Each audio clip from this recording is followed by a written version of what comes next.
సర్వంగురు స్వరూపం అండి. ఈరోజు హనుమత్ జయంతి సందర్భంగా నేను మీతో నా అభిప్రాయాన్ని షేర్ చేసుకుందాం అనుకుంటున్నాను. అదేంటంటే, ఇప్పుడు హనుమంతుడిని మనం మామూలుగా హనుమంతుడు అనగానే మనకి వానరమే గుర్తు రావాలి, రైట్? సో వానరము మనము గొప్పగా కొలిచే ఆంజనేయుడి లెవెల్కి ఎలా చేరుకున్నట్టు ఒకసారి ఎప్పుడైనా ఆలోచించారా? నాకు అనిపించింది, నేను షేర్ చేసుకుందాం అనుకుంటున్నాను. అదేంటంటే, ఇప్పుడు హనుమంతుడు వానరుడు అనగానే కోతి, రైట్? అంటే మనము కోతి అని చెప్పడానికి కూడా కొంచెం ఆలోచించి అంత గొప్ప వ్యక్తిని అలా అంటున్నామా అన్న ఫీల్ ఒకటి ఇన్నర్లో ఉంటుంది. సో కానీ అది నిజమే కదా. దీన్ని ఒక్కసారి మన మైండ్కి లింకప్ చేసుకుందాం. ఈ వర్డ్ని మనం ఒకసారి మన మైండ్కి లింకప్ చేసుకుంటే, మన మైండ్ కోతి లాంటిది, రైట్? అంటే హనుమంతుడి లాంటిది. హనుమంతులు వారు ఏం చేశారు, ఏం చేసి అంత గొప్పగా అయ్యారు? ఆయన చిరంజీవి అయిపోయారు కదా. అంత గొప్పగా అవడానికి ఆయన ఏం చేశారు? మిగిలిన వానరుల కంటే ఆయన గొప్పగా ఎలా ఉండగలిగారు అంటే, ఆయన శరీరము, మనస్సు, ఆత్మలని అలైన్ చేసుకున్నారు.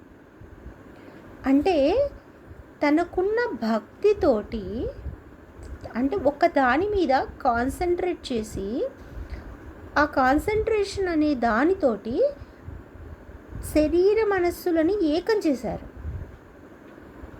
దీంతో ఆత్మతో అలా చేయడం వల్ల ఆయన చిరంజీవిగా అయిపోయారు. చిరంజీవిగా ఉండేది ఏంటి?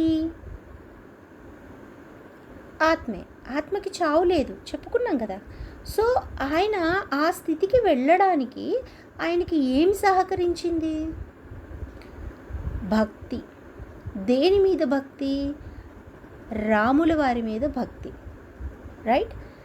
అంటే ఒక దాని మీద మనము మైండ్ని అలా కాన్సన్ట్రేట్ చేయగలిగితే, అంత ఏకాగ్రతతో, అంత ధ్యానంతో, అంత శుద్ధమైన మనస్సుతో మనం దాన్ని కనుక ఏకాగ్రతకి తీసుకువెళ్ళగలిగితే మనం కూడా చిరంజీవులం అవుతాం. మన శరీరం, ఎందుకంటే మనస్సు ఆరో ఇంద్రియం, ఇదేటి వెళ్తే ఇంద్రియాలు అటే వెళ్తాయి, ఇంతవరకు మనకి తెలుసు.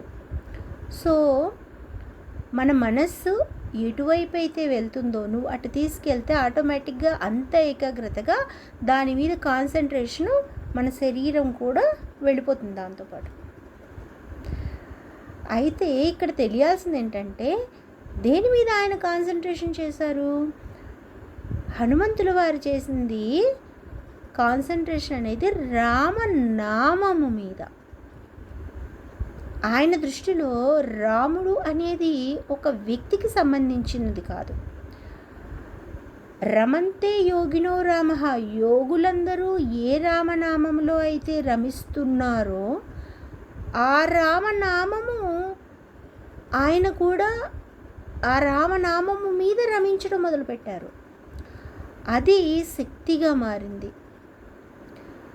దాని మీద ఎప్పుడైతే ఆయన కాన్సన్ట్రేషన్ పెరగడం మొదలైందో ఆయన అది అయిపోయారు. అందుకే ఆయన గుండెలో చీలిస్తే కూడా రాముల వారు కనపడ్డారు అంటే ఆ పవర్ నిండిపోయిందని మనకి సింబాలిక్గా చూపించడానికి ఒక బొమ్మను పెట్టారు, అంతే, ఒక ఫోటోని, రైట్?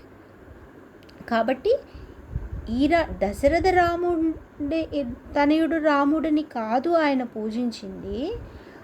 ఆయన భక్తి చూపించిన రాముడు, ఆయన కాన్సన్ట్రేట్ చేసిన రాముడు సదా నిర్వికారుడు. ఆయన చెప్పాడు, దానికి ఎట్లాంటి వికారాలు లేవు, అందుకే ఈయనకి వికారాలు లేకుండా పోయాయి, రైట్? సో మనకి సీతారామాంజనేయ సంవాదంలో ఆ లైన్ ఉంది. సో నేను అంత డీప్గా వెళ్ళట్లేదు, జస్ట్ ఫ్యూ వర్డ్స్ షేర్ చేసుకోవాలనిపించి షేర్ చేసుకుంటున్నాను, నాకు అనిపించింది అలా. సో ఆ రామనామము, ఆయన రమించిన ఆ రామనామంలో ఆయనకి వచ్చిన శక్తి ఏంటి? శాశ్వతత్వం, రైట్?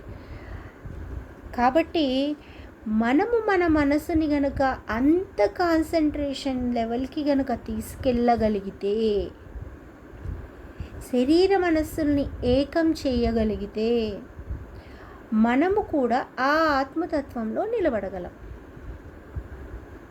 అక్కడ ఎట్టి వికారాలు లేవు, అది నిర్గుణం, రైట్? గుణాలు లేవు దానికి. తరువాత మనం దేని ప్రాక్టీస్ చేస్తున్నాము, అచలమా, అదన్నీ తరువాత. ఇంతవరకు నేను హనుమంతుల వారిని పోల్చి చెప్పాలి అనుకున్నాను, సో చెప్పాను. ధన్యవాదాలు. సర్వం గురు స్వరూపం.